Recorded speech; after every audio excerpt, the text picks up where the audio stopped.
මේ ලෝකේ පින්වත්නි දාන දෙකක් තියෙනවා. එක ධර්ම දානය, ආමිෂ දානය. ධර්ම දානය මේ විදිහයි.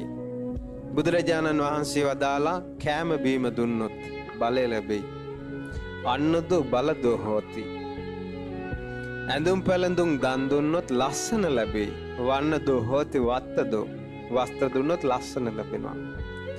දීපදෝ හෝති චක්කුදෝ. පහන් ආලෝක එළිය දන් දුන්නොත් උපනූපං ජීවිතේ ඇස් ලැබෙයි.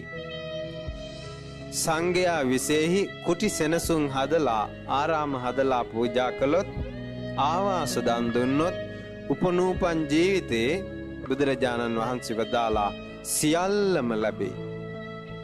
ආවාස යමත් හැදුවා. ආවාස දුන්නොත් සියල්ලම දුන්නා වෙයි.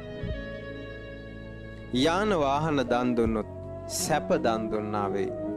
ඒ අතර බුදුරජාණන් වහන්සේ වදාලා යම්කිසි කෙනෙක් ධර්මය දුන්නොත් ඒක න දෙන්නේ අමෘතයයි.